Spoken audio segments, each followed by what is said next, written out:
Welcome back to Project 613, and today's mitzvah is the mitzvah, the biblical obligation on every man and boy over the age of 13, over the age of bar mitzvah, to lay the tefillin shel yad, the hand tefillin, every single day.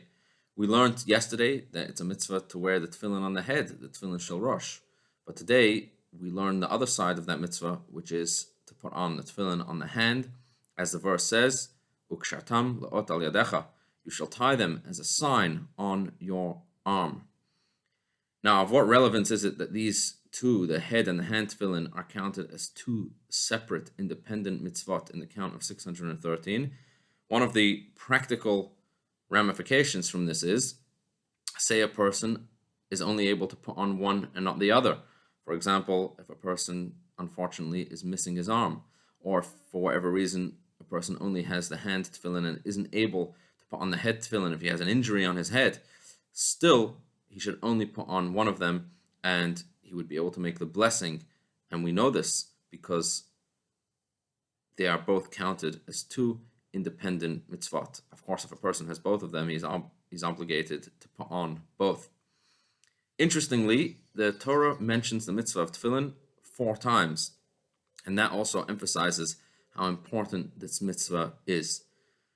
It's also interesting that in halacha, in Jewish law, there are actually 4 different opinions on the specific placement of the parchment scrolls that are placed inside the tefillin, in which specific order they should be placed.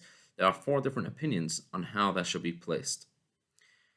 Now, what should a person have in mind while putting on the tefillin?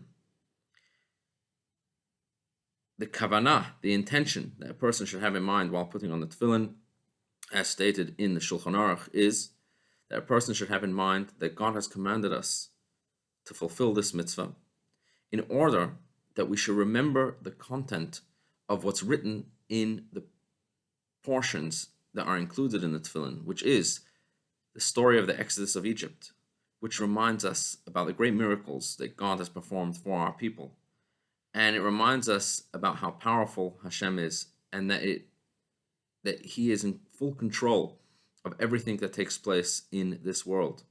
And it's for that reason that He commanded us to put the tefillin both on our arm, which is near our heart, and on our head, which is near our brain, in order that we should devote the feelings of our heart and the thoughts that are in our mind all to serve Hashem.